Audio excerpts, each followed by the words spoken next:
There is a place on our planet where every melted meter of ice makes the land more valuable. Sounds strange, right? Usually, when ice that is tens of thousands of years old begins to disappear, it's a warning sign. A sign of trouble. A sign that the planet is changing for the worse. But here, on this island, it's the opposite. The faster the ice melts, the more attention this land attracts. The more money the world's biggest countries are willing to invest in it. The louder politicians, scientists, and entire governments talk about it. Just a few decades ago, almost no one thought about this place. A forgotten island somewhere at the edge of the map. A cold spot no one wanted to fly to. And today, one of the most powerful people on the planet, the President of the United States, has publicly said he wants to buy this island. Buy an entire country. How is that even possible? To understand this, we need to travel to a place where temperatures drop to -30 degrees, where the sun doesn't rise above the horizon for weeks and then doesn't set for weeks, where there are no roads between cities and distance is measured not in kilometers but in weather. Welcome to Greenland, the largest island on Earth and one of the harshest places where a human being can live at all. Only about 50,000 people live here. That's fewer than the population of a single small city district in any major country in the world. And yet, this island, tiny in terms of population, is talked about today as if the future of the entire planet depended on it. This is not just a story about ice. This is a story about how the very same cause can, at once, destroy the traditional way of life of an entire people, and turn this land into the most desired spot on the planet. This is a story about people who have spent centuries learning to survive where survival is almost impossible. And this is a story about a future that is being decided right now, before our eyes. Let's go. If you look at Greenland from space, the first thing that catches your eye is the ice. A massive, almost endless white expanse, as if someone had wrapped an entire country in a giant blanket of snow. This is no exaggeration. More than 80% of the island's territory is covered by an ice sheet. It is the second largest ice sheet on the entire planet. Only Antarctica has more. In some places, the thickness of this ice reaches 3 kilometers. 3 kilometers of ice above the ground. Try to imagine that thickness. It's taller than most of the world's highest skyscrapers stacked on top of one another. Now imagine that beneath all this ice, there was once ordinary land. Mountains, valleys, rivers. All of it has long been hidden from human eyes, buried under a centuries-old shell of ice that formed layer by layer, year by year, over tens of thousands of years. Scientists call this ice sheet one of the largest natural time capsules on the planet. It literally holds the frozen history of Earth's climate over the past 100,000 years. Every layer of ice is a separate page of the past, one that researchers from around the world are studying today. This ice is not just a cold form of frozen water. It is the frozen memory of the Ice Age. It has been lying here for thousands upon thousands of years, and it still shapes literally everything on this island. The shape of the land, the climate, and even the way people live here. Few places on the planet are so closely connected to the traces of the Ice Age as this one. While the rest of the world changed, built, and grew, this land remained just as it was thousands of years ago. A land of ice and cold. Here, ice is not simply a part of nature. It is the foundation of all life. And now, for the most unexpected part. Greenland is the largest island in the world, bigger than many countries. So you'd think there should be plenty of room to live. But that's not the case. Because of the enormous ice sheet that covers almost the entire territory, Only a thin strip of land along the coast remains suitable for life, a narrow line between the sea and eternal ice. The interior of the island is a frozen wasteland where it is almost impossible to build anything or live permanently. That's why all of Greenland's towns and villages are located only along the coast, in places where there are at least some conditions suitable for human life amid these harsh Arctic surroundings. Picture a country where almost all of life fits onto a thin strip of coastline, while everything else is a lifeless, icy desert that almost no one ever enters. Somewhere deep within that ice mass, there are still places where no human foot has ever stepped.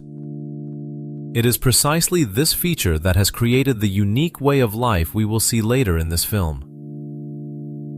People here don't just live near nature, they live inside it, fully bound by its rules. For centuries, people here adapted to whatever nature dictated to them. Nature decided where they could live. Nature decided how they could travel. Nature decided how they would build their lives day after day. But today, boundaries that once seemed eternal and unshakable are beginning to change. The climate is warming. The ice is starting to melt. And Greenland is going through something bigger than just a change in scenery. What was hidden for centuries beneath a thick layer of ice is gradually being revealed to the world. And this is exactly what is turning the island into a center of global economic and geopolitical interest. Picture this for a moment.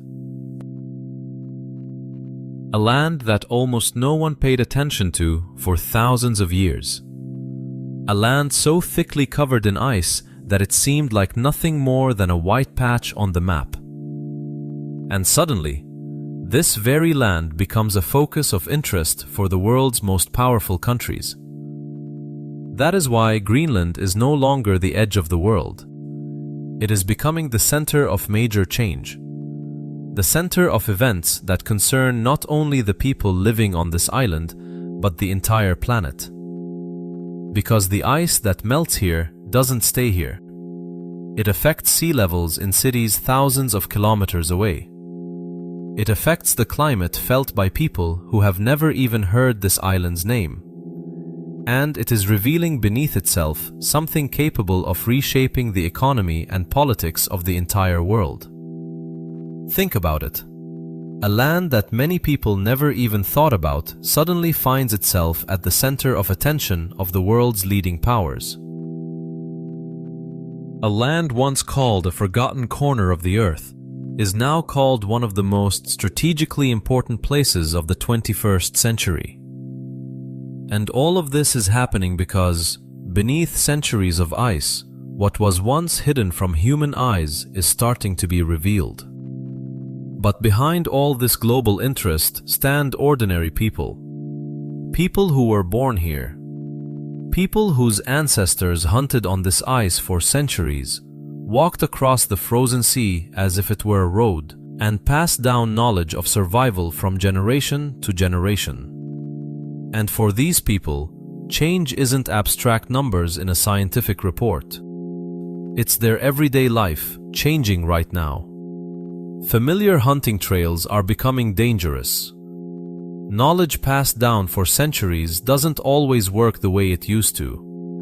Ice that could once be relied upon is becoming thinner and less trustworthy every year. What does this mean for people who have depended on this ice their whole lives? What happens to a culture built on centuries of knowledge of nature when nature itself starts changing faster than people can adapt? What is it like to live in a world where a calm, sunny morning can turn, within an hour, into a snowstorm that cuts an entire village off from the outside world for several days? How do you stay yourself when the whole familiar world around you is literally melting away? And finally, the most important question we will explore further in this film. Can a land lose its soul and become the most valuable spot on the planet at the same time? The answer to this question is hidden beneath Greenland's ice. And together, we're going to go there to find it. Ahead lies a story about riches hidden beneath centuries of ice. A story about why one of the most powerful people in the world wanted to buy this island. And a story about people who prove, every single day, that life is possible even in a place where it seemingly shouldn't be. This is only the beginning. Before we go further, it's worth pausing to truly grasp the scale of what we're talking about. Greenland is officially part of Denmark, but it isn't located in Europe at all. Geographically, this island is much closer to North America, and it is precisely this strange position, between two continents, between the old world and the new, that largely explains why several major powers are competing for influence over the island today. On one side is Denmark, which has governed the island for centuries. On the other side is the United States, which already has a military base here and openly states its interests. And somewhere in the background are major world powers, closely watching what is happening beneath this island's ice, and what resources might become accessible there in the coming years. For an ordinary person who has never been to the Arctic, all of this might seem like distant politics with nothing to do with everyday life. But the deeper we dive into this story, the clearer one simple truth becomes. What is happening today on this icy island will, sooner or later, touch every one of us. Through the price of rare metals used to make our phones and electric cars, through rising sea levels along the coasts of entirely different countries, through a climate that is changing not only in the Arctic, but wherever you live too. Greenland isn't just a distant island at the edge of the map. It's a mirror reflecting the future of the entire planet. In the next part of the story, we'll go deeper. We'll find out exactly what lies hidden beneath this island's ice, why one of the most powerful people in the world seriously wanted to buy it, and what price local residents are paying for their land suddenly becoming one of the most desired in the world. The most interesting part is still ahead. For centuries, ice was not Greenland's enemy, but its friend. For the Inuit people, winter sea ice is much more than just frozen water. It is a road. It is a hunting path. It is the foundation of an entire way of life passed down from generation to generation for hundreds of years. When winter came and the sea became covered in a thick layer of ice, a connection appeared between villages that didn't exist in summer. People walked across this ice on foot. They traveled across it by dog sled. They went hunting on it, relying on knowledge passed down from grandfathers to grandsons. But today, this familiar pattern of life is beginning to fall apart before our eyes. The Arctic is warming faster than almost anywhere else on the planet. Scientists say warming here is happening several times faster than the global average. Glaciers are melting more rapidly every year. Winter arrives later than it used to. And the sea ice that generations of hunters relied on for centuries is becoming thinner and less reliable with each passing year. Imagine what that's like. Your whole life, you knew that at a certain time of year, the ice becomes strong enough to walk across safely. Your father knew this. Your grandfather knew this. This knowledge was as reliable as the sunrise. Now that same ice could fail you at any moment. In many communities across Greenland, familiar hunting routes have become genuinely dangerous. What once seemed like a safe path can now suddenly give way beneath your feet. And the most troubling part, knowledge passed down through generations doesn't always work the way it used to. Nature has changed the rules of the game, and the old maps of those rules aren't always accurate anymore. For scientists, all of this is statistics, graphs, temperature anomalies. But for local residents, these aren't abstract numbers in a scientific report. This is their everyday life. This is their safety. This is their way of feeding their family, and it's falling apart right before the eyes of a single generation. One hunter from a small village on the western coast once said that he used to be able to predict the state of the ice almost as reliably as reading a clock. Today, he says, the ice has become an unpredictable stranger that can no longer be blindly trusted the way it once was. And there are stories like this all across the island, hundreds of them, thousands. Every family connected to the sea and the ice feels these changes firsthand. And the story doesn't end there, because what happens in Greenland doesn't stay in Greenland. The ice melting here doesn't simply vanish without a trace. It turns into water that flows into the ocean and gradually raises sea levels around the world. Even if you live thousands of kilometers from the Arctic, even if you've never heard of this island's existence, what's happening here is, right now, affecting coastlines where millions of people live. A land once considered a distant and insignificant edge of the world turns out to be connected by invisible threads to virtually the entire planet. That's why what's happening on this island isn't just a local story. It's a story that concerns every one of us. But this sad picture has another side to it, and it's genuinely surprising. Because melting ice doesn't bring only losses. For millions of years, Greenland's massive ice sheet has securely hidden incredible natural riches beneath it. Rare earth elements, copper, nickel, gold, and dozens of other strategically important minerals that most people never even think about in everyday life. As the ice gradually retreats, areas that were once nearly inaccessible are beginning to attract the attention of governments and major companies from around the world. And rare earth elements today aren't just rare for the sake of being rare.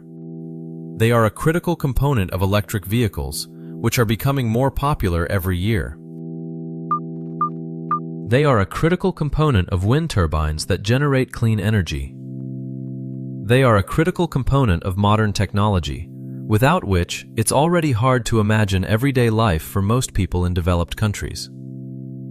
And that's exactly why Greenland, which not long ago seemed like a distant, insignificant dot on the map, has suddenly become one of the most important places in the 21st century's global race for resources. Just imagine that somewhere beneath many kilometers of ice, right now, there are metals that the world's biggest tech companies are willing to pay enormous amounts of money for. Metals without which it's impossible to build a single modern electric car, a single smartphone battery, or a single wind turbine generating clean energy for entire cities. Just a few decades ago, almost no one thought a race like this could ever unfold in the Arctic. Today, it's already a reality shaping decisions made by governments at the very highest level. But mineral wealth is only one part of the picture. Greenland has another advantage, no less valuable: its geographic location. The island sits between North America and Europe, close to shipping routes that could become far more important in the future as Arctic ice continues to melt and open up new routes for navigation. Imagine shipping lanes that were once locked in ice year-round, now able to stay open for months at a time. This could completely transform global trade, shorten the distance between continents, and create an entirely new economic map of the world. That is exactly why, in 2019, United States President Donald Trump publicly stated his desire to buy Greenland from Denmark. This statement caused a massive reaction around the world. Many saw it as a joke. Many saw it as a sign of disrespect toward an entire people who have their own history, culture, and voice. The offer was rejected fairly quickly. But its very appearance became clear proof of a simple truth. An island that had been called a forgotten corner of the world for centuries is no longer forgotten. It has become a subject of interest at the highest levels of world affairs. And here we arrive at the central paradox of this whole story. The very same process that is destroying Greenland's traditional way of life, melting ice, changing climate, disappearing hunting trails, is, at the same time, increasing the island's strategic and economic value in the eyes of the entire world. The more the traditional way of life of local residents suffers, the more attention and money this land attracts. Isn't that a cruel irony? The world's growing attention is putting genuinely difficult questions in front of Greenland itself. For many of the island's residents, the resources hidden beneath the ice represent a real chance to build a more self-sufficient economy and gradually reduce financial dependence on Denmark, which has governed this territory for centuries. It's a chance to finally feel like something more than just a remote territory on another country's map, to become a fully independent nation with strength of its own. But along with this opportunity come genuinely difficult questions. Many of the resource-rich areas are exactly the places where coastal communities have lived, fished, and hunted for centuries.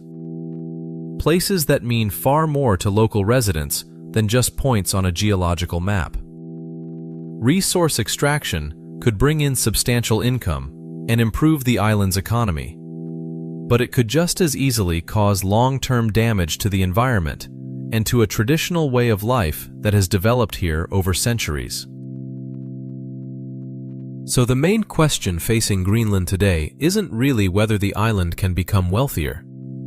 The deeper, more important question is different. What kind of nation does Greenland want to become in the future? Is it willing to sacrifice part of its centuries-old identity for economic independence? Or is there a path where it can have both? This debate is still unfolding on this icy island, and its outcome will determine not only the future of the 50,000 people who live here, but also what kind of example Greenland will set for the rest of the world, which may very soon face a similar choice. If you think about it, Greenland today is going through something that many other regions of the planet will eventually face too. A choice between quick economic gain and preserving what makes a land and its people unique. A choice between short-term profit and long-term future. And how this small Arctic island, home to 50,000 people, makes that choice could well become an example, good or bad, for far larger countries watching from the sidelines. While politicians argue over borders, resources, and shares of future profits, ordinary life on the island continues as usual. Fishermen head out to sea. Children go to school. Families cook the traditional dishes their ancestors cooked hundreds of years ago. And it's precisely this everyday life, simple, harsh, but remarkably resilient, that is the true heart of this story. Not politics, not money, but people who prove, every single day, that they are capable of surviving and staying true to themselves in one of the toughest places on the planet. In the next part of this story, we'll leave global politics behind and come back down to earth. To a place with no roads between cities. To a place where distance is measured not in kilometers, but in weather.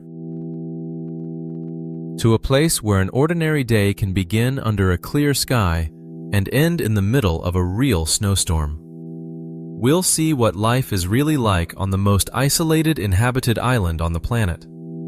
How people cope with weeks of unending darkness. How they get through weeks when the sun never sets below the horizon. And how a dog sled can still turn out to be more reliable than any modern vehicle. The most interesting part is still ahead. In most countries around the world, roads are what connect people to one another. One highway, and you can drive from one city to another in a few hours. In Greenland, it's completely different. There are almost no roads between towns here. None at all. Even the island's capital, Nuuk, has no road connection to other settlements. You physically cannot get in a car in the capital and simply drive to a neighboring town. That road doesn't exist. Each village here lives almost like its own separate island, even though officially they're all part of the same territory. Sounds unbelievable, doesn't it?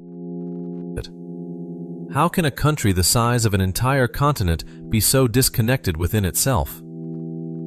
The answer lies in the very nature of this place. Between villages stand rocky mountain ranges, deep fjords that cut dozens of kilometers into the coastline, and, of course, that same massive ice sheet covering almost the entire central part of the island. Building a road network under these conditions is today considered practically impossible. No amount of equipment, money, or willpower can simply lay asphalt through icy mountains and frozen fjords. That's why distance here isn't measured in kilometers. It's measured in weather. A place just a few dozen kilometers away can sometimes be unreachable for several days in a row. If thick fog rolls in, if a snowstorm starts, if strong winds pick up. This is the true paradox of Greenland. It's one of the largest territories on the planet, and at the same time, it's a place where people live in a remarkable, almost unbelievable state of isolation from one another. Sometimes, to get from one village to another, residents of Greenland first have to fly to the capital, and only from there take another flight to reach their destination. Even if the straight-line distance between those villages isn't really that far, simply because there is no direct route between them at all. For someone used to ordinary roads and highways, this sounds almost like science fiction. But for the island's residents, it's an ordinary, everyday reality they've grown up with since childhood. When there are no roads, the sky and the sea take their place. Domestic flights and ferry routes connect villages scattered along the coastline, carrying people and goods between communities separated by mountains, fjords, and ice. But even these routes depend entirely on the mercy of nature.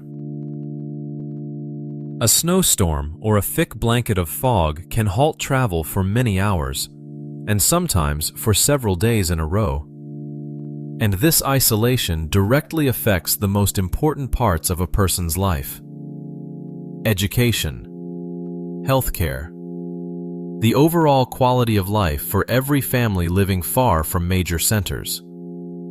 Many children and teenagers have to leave their families to continue their education in other, larger towns, or even outside the island altogether. And in cases of serious medical emergencies, people often have to be transported by helicopter or plane to distant treatment centers, simply because there's no proper hospital nearby. Just imagine for a moment what it's like to live with the constant awareness that, in a real emergency, help might take hours to reach you, sometimes even longer, depending on whatever the sky decides to show that morning. In Greenland, transportation isn't just a way to get from one place to another. It's the foundation that makes it possible for people to live at all, scattered as they are along this vast coastline. And when winter arrives and the sea begins to freeze, a completely different transportation system appears. Snowmobiles and dog sled teams turn the frozen sea into natural roads, connecting isolated communities to one another. Where there's open water in summer, winter creates vital pathways for safe travel. For the Inuit people, dog sleds are much more than just transportation. They're part of a centuries-long history of survival in the Arctic. For generations, dogs have carried supplies. They've helped find the way during severe blizzards, when a person could no longer tell the ground from the sky. They've accompanied people on long journeys across the frozen, ice-bound landscape. And today, even with the arrival of airplanes and modern vehicles, dog sleds still hold a special place in many northern communities. This isn't just a nod to tradition. It's a living reminder of how people learned, over centuries, to survive in the ice, relying on one another and on their loyal four-legged companions. Sled owners often say that every dog on the team knows its role just as clearly as an experienced hunter knows his. The lead dog sets the direction and the pace. The rest follow in perfect coordination, sensing the ice under their paws far better than a person could ever feel it underfoot. That's exactly why, even today, in the age of modern technology, experienced guides often trust their dogs more than mechanical vehicles, especially in poor visibility. In winter, in many parts of Greenland, the sun doesn't appear for weeks, and sometimes even for months at a time. Temperatures drop below -30 degrees. Darkness blankets nearly the entire day. People wake up while the whole world around them is still wrapped in deep darkness. Children walk to school under the dim glow of streetlights, while adults begin their workday beneath the quiet shimmer of the northern lights drifting slowly across the sky. Throughout these long winter months, life seems to slow down. People spend more time at home with family, reading, cooking, doing small household repairs they never had time for in summer. Getting through winter in Greenland isn't just a physical battle against the cold. It's also a genuine journey inward, a way to maintain inner balance in a world that spends long months wrapped in nearly constant darkness. What is it like not to see the sun for weeks? What is it like to start and end your workday in darkness, knowing there are many more days like this still to come? But if winter is a season of stillness, summer brings an entirely different rhythm of life. In northern Greenland, the sun can stay above the horizon for weeks without setting at all. With daylight lasting 24 hours a day, the line between day and night nearly disappears completely. At midnight, the sky can still look as bright as late afternoon. Children keep playing outside. Families gather along the shore. Many people are still working or traveling, even though the clock has long since passed midnight. This is also the busiest time of year. Fishermen make the most of every hour of open water. Construction work continues almost non-stop, and residents try to make the most of every sunny day to repair their homes or set off on long journeys. After months spent in near constant darkness, every hour of sunlight becomes truly precious. Locals often joke that in summer, nobody here really sleeps. Not because they don't want to, but because after the long polar night, the body itself doesn't want to miss a single minute of precious light. Kids keep playing ball late into the night. Adults sit up talking well past midnight, while the sky still glows with soft golden light. In most countries around the world, everyday life follows the clock on the wall. In Greenland, it's different. Here, light and weather still play the leading role in shaping the rhythm of each day. A plan that seemed completely reliable that morning can change in an instant because of a sudden snowstorm, thick fog, or strong wind. Especially in eastern Greenland, where powerful storm winds often arise, capable of forcing people to drop all their plans within just a few minutes. It is precisely this kind of environment that has, over many generations, shaped the patience and adaptability now considered one of the defining national traits of the island's residents. Here, people understand one simple truth very well. There are things you simply cannot control. And sometimes the wisest response isn't to fight nature with everything you've got, but to learn to live in harmony with it, listening to its rhythm instead of trying to impose your own. Nature here isn't just a beautiful backdrop for life. It continues to shape how people work, how they travel, and how they structure their daily routines. In Greenland, the rhythm of life is set not only by the clock, but also by light, weather, and the timeless laws of the Arctic, which people here have learned to live in peace with. Perhaps this is one of the main lessons this harsh land has to teach us. It isn't always possible to bend nature to your will, but it's always possible to learn to listen to it and to shape your own life around it, instead of fighting it until the very end. In the next part of this story, we'll go even deeper, into the very soul of this island. We'll discover what helps people here stay true to themselves despite isolation and a harsh climate. We'll see traditions of mutual support built over centuries, get a taste of real Greenlandic cuisine, and find out why houses here are painted in the brightest colors imaginable. The most interesting part is still ahead. After centuries of living amid ice, darkness, and isolation, the people of Greenland have learned one simple truth. Here, no one survives alone.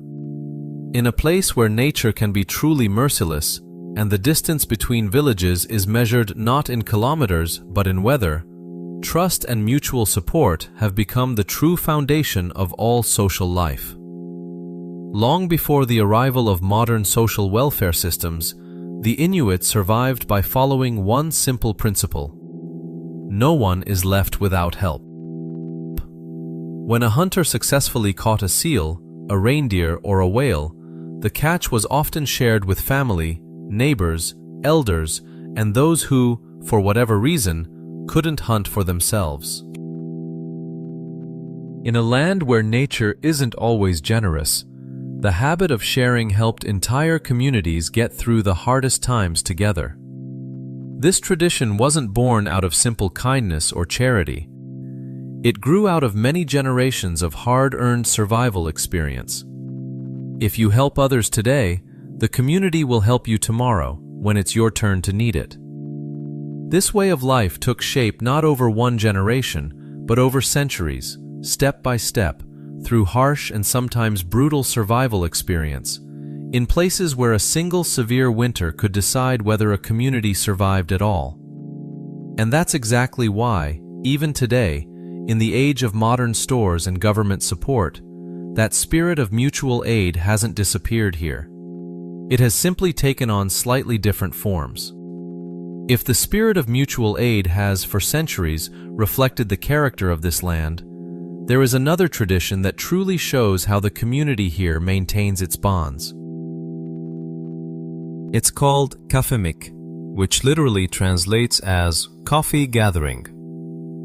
When something important happens in a family, a birthday, a baptism, a graduation, a wedding, the doors of the home open to everyone. Guests can drop by at any time of day to have a cup of coffee, try some homemade pastries, chat a little, and simply share in the joy of the occasion together with the hosts. There's no need for elaborate invitations or formal ceremonies here. What matters most is simply people being present with one another.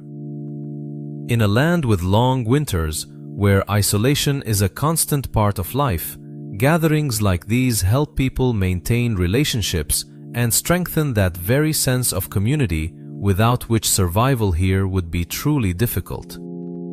Imagine a tradition where the simple fact that you stopped by and sat for half an hour over a cup of coffee means more to the hosts than the most expensive gift.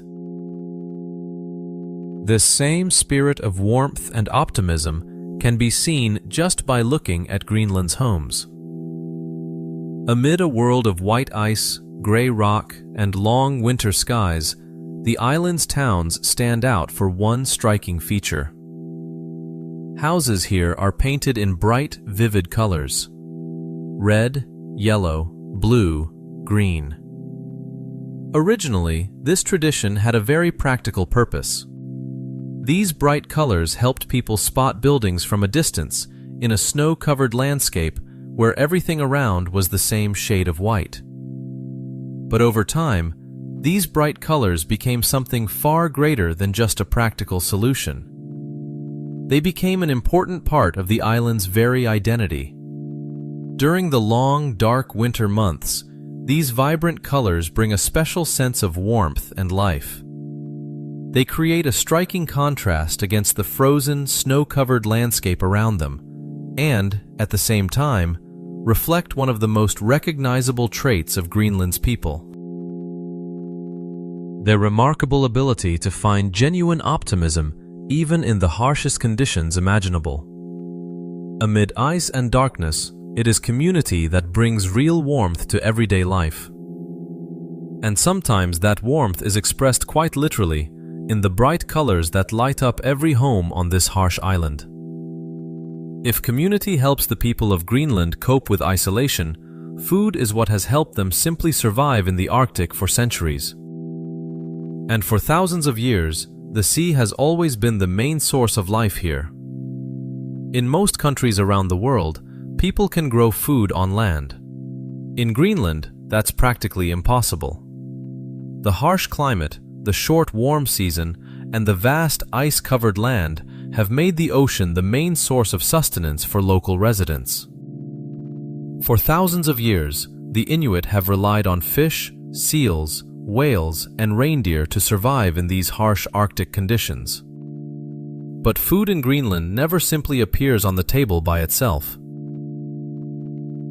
Behind every meal here lie long journeys across cold waters, long hours of waiting in the frost and wind, and generations of accumulated knowledge about weather, sea ice, ocean currents, and animal behavior.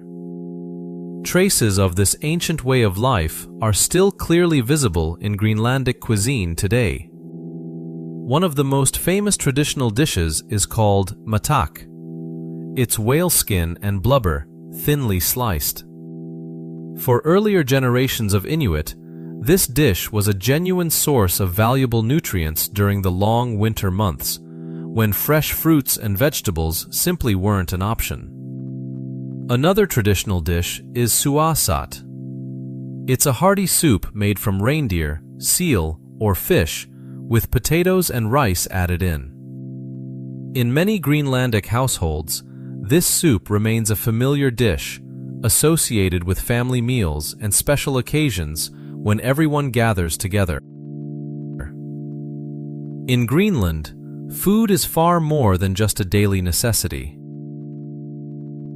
Every dish here reflects how people learn to adapt to one of the harshest places on the entire planet, while preserving the memory of generations who lived among the ice and the sea long before them. But it is precisely these same traditions, which for centuries shaped Greenlandic life and cuisine, that today are increasingly becoming subjects of serious debate in the modern world. For many communities on the island, hunting seals and whales remains an important source of food and an essential part of local cultural identity.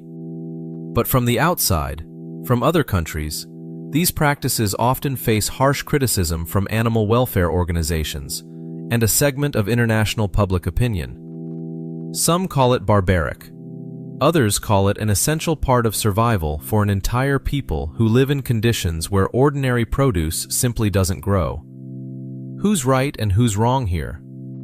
There's no clear-cut answer to this question, and there may never be. It's important to understand that for local families, hunting isn't a question of choosing between different products at a supermarket. In a place where ordinary fruits and vegetables cost a fortune due to long-distance shipping, and where fresh produce from the mainland doesn't always arrive on time, the sea and the land remain the main and most reliable source of food for many families. At the same time, climate change continues to reshape the Arctic environment itself. Sea ice is getting thinner. Weather patterns are becoming less predictable, and many traditional hunting methods are being forced to adapt to entirely new conditions that simply didn't exist before. So today, for many people in Greenland, the main challenge is no longer simply finding food in the Arctic. It's also about preserving the very traditions that, for thousands of years, helped their ancestors survive in a world that's changing faster than ever before. Greenland is one of the few places on the planet where the past is still so clearly visible in everyday life. From the faint traces left behind by the Vikings many centuries ago to traditions still carefully preserved in modern communities, this island clearly shows that time doesn't simply preserve history. It constantly determines what can survive and what cannot. About 1,000 years ago, Vikings from northern Europe arrived on this island and established its first settlements. But after several generations of living here, they vanished from history entirely. The exact reasons for their disappearance remain a subject of debate among historians, but many researchers believe that climate change, extreme isolation, and the difficulty of adapting to the harsh Arctic environment all played a decisive role. Meanwhile, the Inuit themselves survived, relying on a remarkable ability to adapt to Greenland's harsh conditions across many generations. Not everything disappears without a trace over time. Today, Greenlandic children continue to learn Kalaallisut alongside Danish right in school.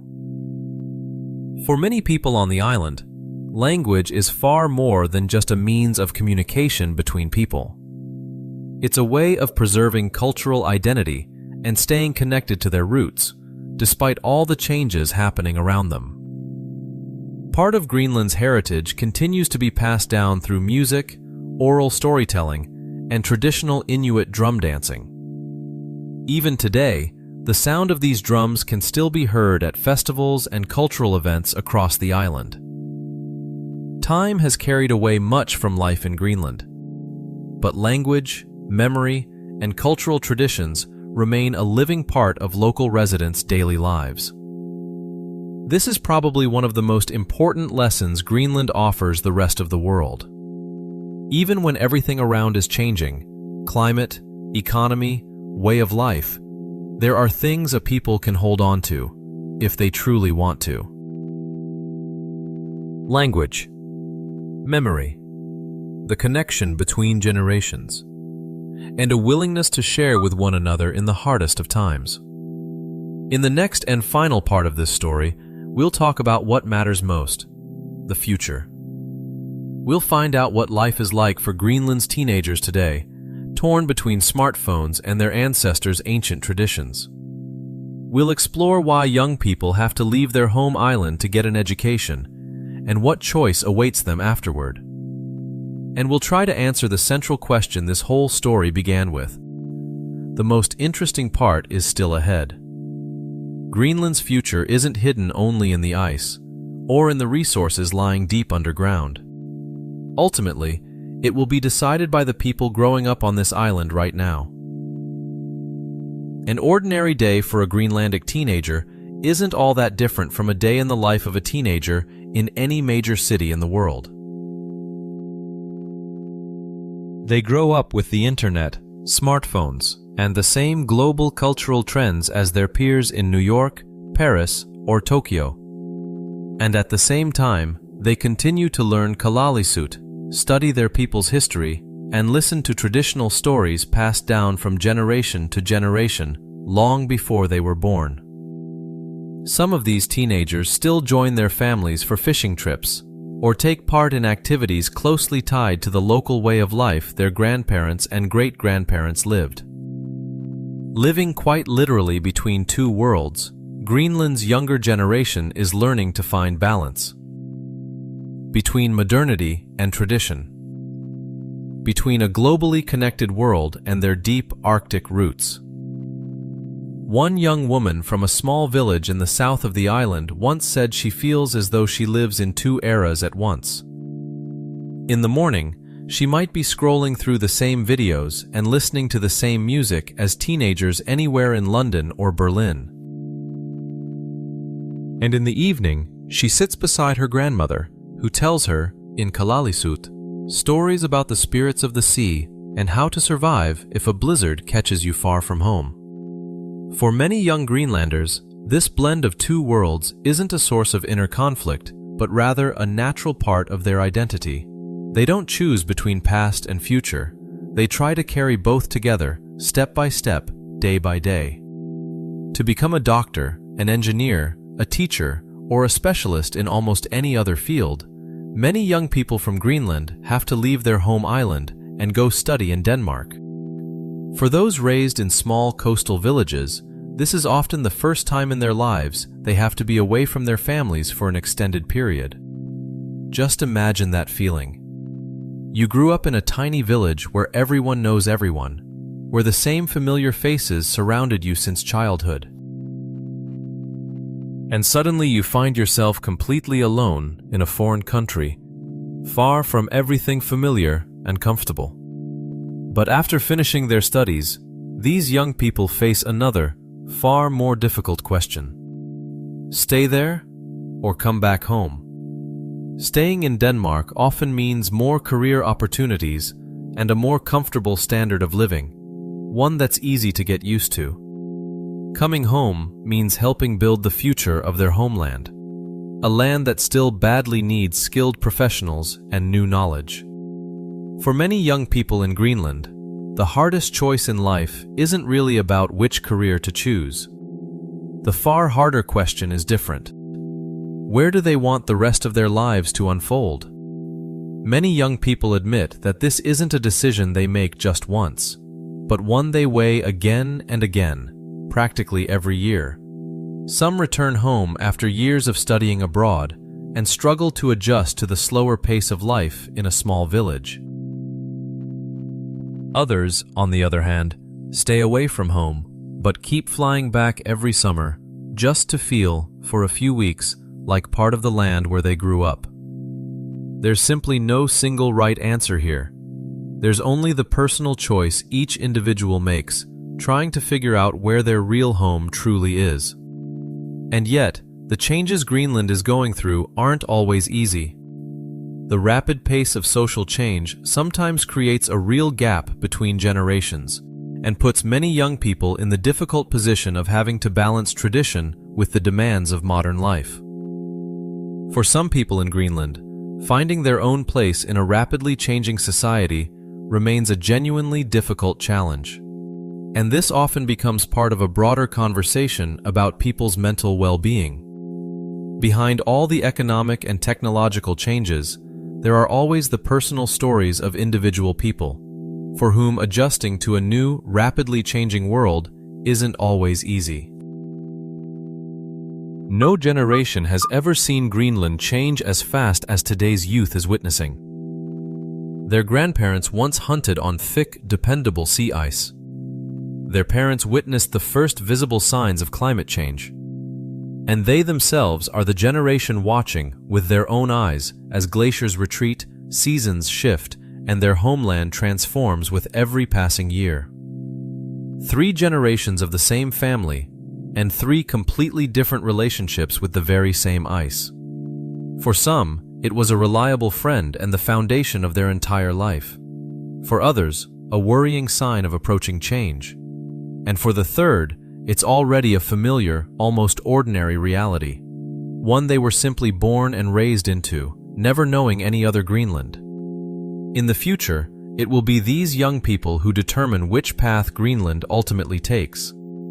They won't just inherit this land from their ancestors. They also carry the enormous responsibility of preserving the values that have shaped this remarkable people's very identity for centuries. Teachers in local schools often say they try to teach children not just facts from textbooks, but the ability to take pride in where they come from. Because the rest of the world will very quickly teach them to doubt the value of their small homeland in favor of the bright lights of big cities. And the only thing that can stand against that is a genuinely strong sense of one's own roots, instilled from childhood. Greenland's future will, of course, depend on economics, politics, and climate change. But ultimately, those who will actually have to live with the consequences of all these decisions are Greenland's younger generation. Will they be able to step into this new future without losing the very thing that has always made them who they are? This is perhaps the most honest and most important question one can ask about this island's future. And the answer to it is being shaped today not in the offices of politicians or the boardrooms of major companies, but in ordinary families, in small coastal villages, in conversations between grandmothers and grandchildren happening right now, even as we speak. For many centuries, Greenland was seen as a distant, nearly forgotten land at the very edge of the world's map. But today, everything happening on this island reflects many of the challenges all of humanity will face in the years ahead, without exception. The melting of Greenland's ice isn't just a story about a distant Arctic. It is directly connected to rising sea levels in coastal cities thousands of kilometers away. The resources hidden beneath centuries of ice aren't important only for the island's local economy. They are also closely tied to the global race for technology, energy, and strategic influence among the world's largest powers. The changes happening in Greenland right now clearly demonstrate just how powerfully human decisions can affect the natural environment. And at the same time, they remind all of us of one simple truth. Changes in nature eventually come back around to affect human life, no matter where exactly we live. Perhaps that's exactly why Greenland's story isn't simply a tale about ice, minerals, or big politics. It's also a story about how people learn to adapt to the greatest changes of their time. As glaciers continue to break apart and slowly drift out to sea, a new generation of Greenlanders is coming of age on an island that changes with every passing year. In the coming decades, it will be up to them to make the most important decisions about their homeland's economic, social, and environmental future. And in many ways, the very choices Greenland faces today closely resemble the choices the rest of the world will inevitably face within this century. As the ice keeps melting and the future remains uncertain, one important question remains open for all of us.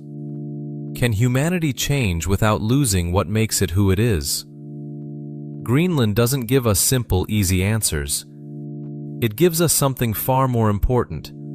A chance to see what the future of our entire planet could truly look like if we allow ourselves to take a close look at this harsh, yet remarkably alive land of ice, where people have known for hundreds of years how to find light even in the middle of the longest darkness. And perhaps, by looking at this distant icy land, each of us can find a small but very important lesson for ourselves. The ability to adapt without losing yourself isn't just a story about a faraway Arctic island. It's a story about all of us. About everyone who will one day have to face changes that cannot be stopped, and decide for themselves what they're willing to hold on to and what they'll have to learn to live without. Greenland is already going through this right now. The only question is whether we ourselves are ready to learn the lesson it so generously offers us. If this story moved you the way it moved us, hit the like button on this video. It genuinely helps the channel grow and lets us make more films like this one, about the most incredible and unforgiving places on our planet. Subscribe to the channel so you don't miss what's coming next. There are many more stories ahead about places where people keep fighting and living against all the odds nature throws at them. And let us know in the comments, what struck you the most about Greenland's story? Could you survive even one winter in complete darkness, surrounded by ice and silence? Thank you for watching to the end. See you in the next video.